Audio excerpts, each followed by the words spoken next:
Well, I'm delighted to speak to you about new subject matter. Someone had suggested on Facebook that I discuss the spirit realm, but specifically spirit guides. So I'm here to discuss with you spirit guides, and I want to thank you all, people on Twitter, Facebook, and the website that have given me the ideas that inspire me to bring these subjects to you. So today, spirit guides. We all have spirit guides, but we may not all the time be aware that we have them, but we do.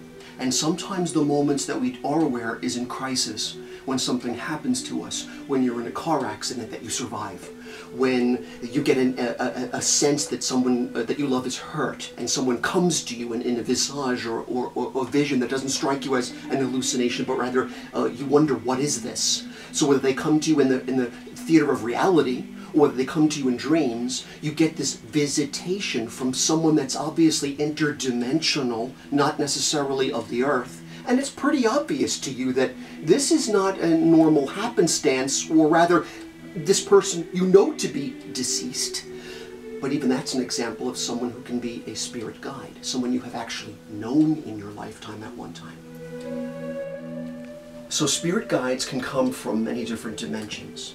They can be, indeed, the ones you have loved that have passed on, and it's their way to let you know that they are, though in essence, energy, they are eternal, and they can be there for you. Now, they can't always be there for you when you want them necessarily, but they certainly are available to you when you need them. So, there are those that have loved you and have, in theorem, gone on. They can be your spirit guides. You could call them your guardian angels. They love you and they're there to protect you. But spirit guides can actually also come from many other interdimensional planes. Even animals that have passed over that you love could be perceived as your spirit guides too. Although quite often they would be under the heading of familiars, which we covered in a different YouTube video. But they can be your protectors or protectresses as well. It depends.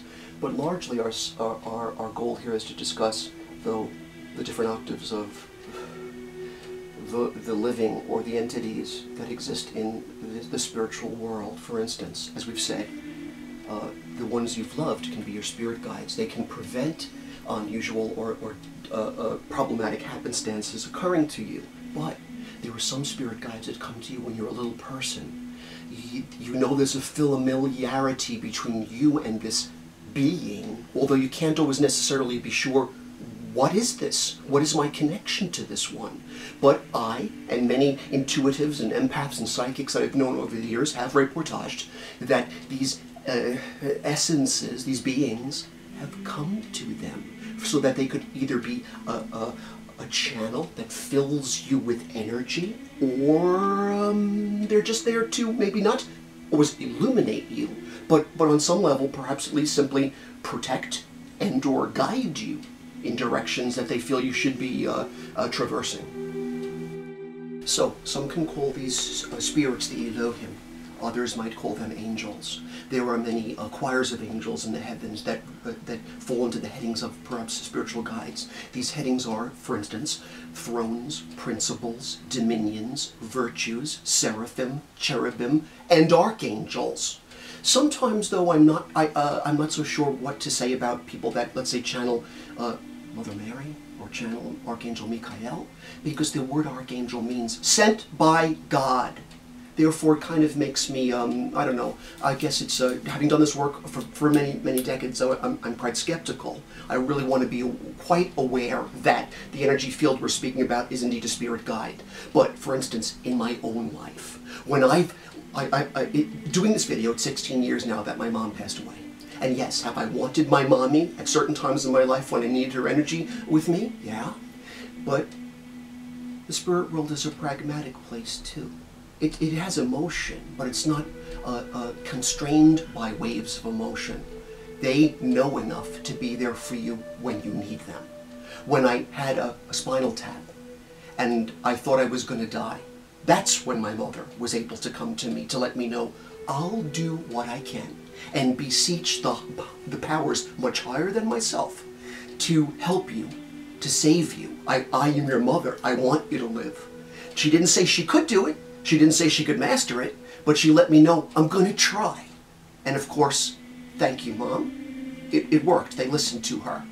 Maybe that was her goodness. I can't say it's my own. Perhaps it was hers. Perhaps it was ours.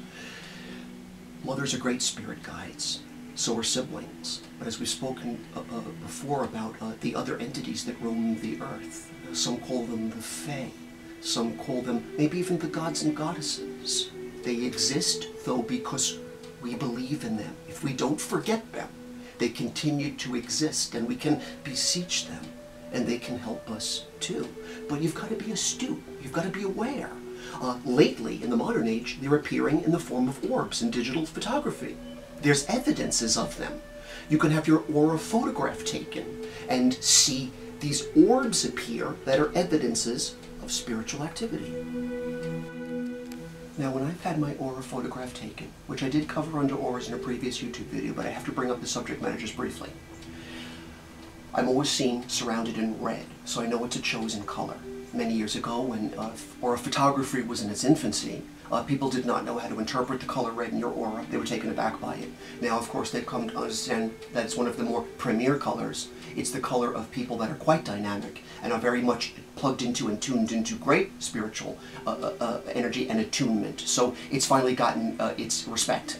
But what's interesting is, when my brother passed away, many years ago, my aura would be red in the photograph. But on my heart side of the photograph, there would be one purple orb or spot in every picture that was taken of me. When my mother died, there would be 2 purple spots emanating from my heart chakra out.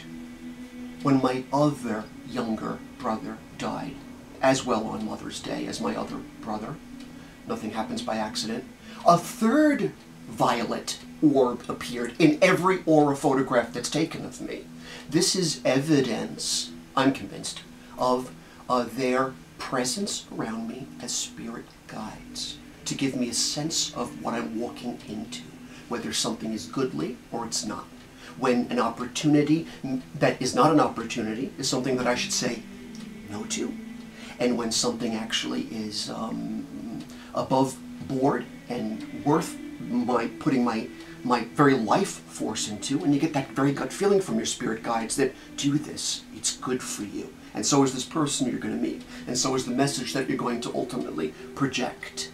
Now, I have never in my life wanted to or felt in any way behooved to reveal one of my spirit guides.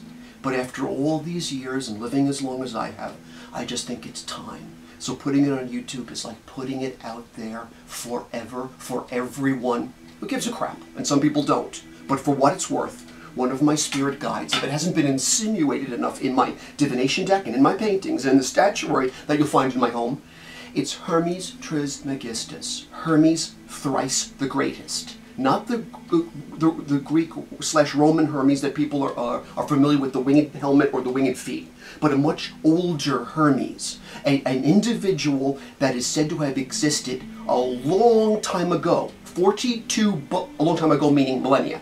42 books are attributed to, from papyrus to books, attributed to Hermes Trismegistus, from Souvenir of Atlantis to the Emerald Tablet.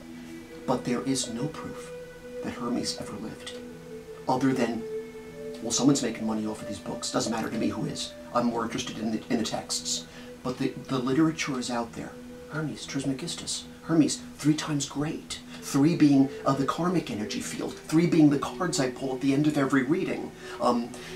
If you ultimately take a look at any of my YouTube videos, you'll see somewhere insinuated in there is just one of my several spirit guides that helped me.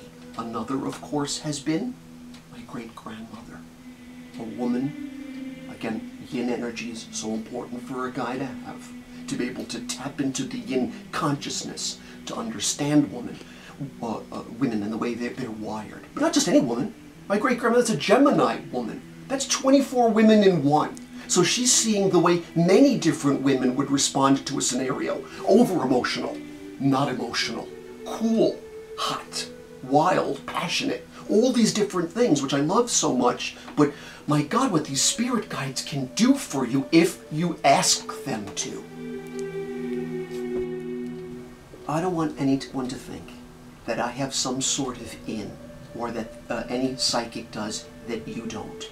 Spirit guides are universal, and they're there for all of us. And we're living in an age where the dimensions are starting to meld. It's a glorious time to be alive, and the possibilities are endless. We can die before we die.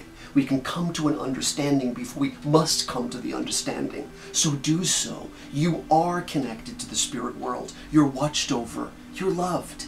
And you know, when it's our time to go, well, then that's when they'll be there for you. They'll embrace you in the heavens. They'll take you up to a heavenly place.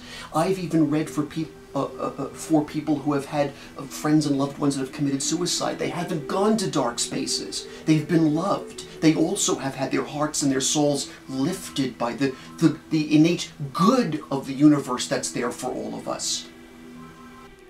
By the way, if you noticed my distraction in just the previous clip while we're doing this filming, it's because a call came in from my beloved as I was making this video. So what's interesting though, I find, and this is what also happens when I read people, is sometimes there's a certain individual who's being discussed in a read, or being or in this case just loving me, that calls when you're engrossed in your passion, or possibly in a reading, discussing them. Sometimes I'm convinced that's the communique from spirit guides to spirit guides, making, in this case, my wife call, because there's just that there's that connection that's taking place. You're not just connecting with the people in your life, you're connecting with the guides of those individuals in your lives. Those guides deserve a lot of respect, because they're alerting someone else when you might need them, or when simply the love needs to be put out. So there's a whole lot of things going on in the universe that still need to be discovered, and that's what makes the universe so exciting. Now that said, let's do some of that investigation by taking a look at the point of view of the universe via the divination deck. Cool. Okay, so let's see what the vibes have to say when we are now not just doing a reading. Danny's not just doing a reading for you, but my spirit guides are connecting to your spirit guides, and they've got something very important to say. These are individuals that are in very high octaves in the heavens, and they understand things that we are not necessarily always privy to. So this is our opportunity to get a message from them and get a sense of what they want us to know. So in this Grand Trine read, Hermes Trismegistus, Hermes 3 times great, let's get a sense of what the vibrational fields want to say today. The vibes today say this. Number one, you get to see it before I do. The vibes say this. Interesting.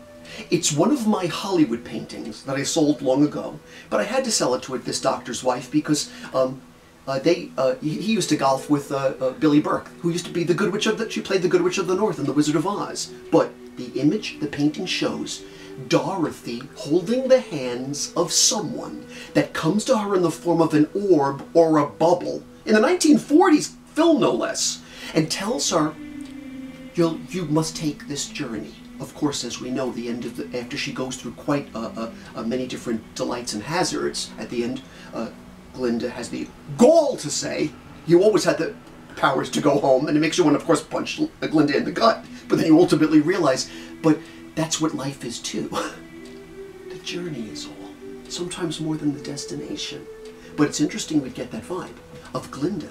We don't know exactly where she's coming from, but we know she's goodly. And she comes to protect Dorothy from the so-called negativity, although the Good Witch gets a bad rap. All she wants is the freaking ruby slippers.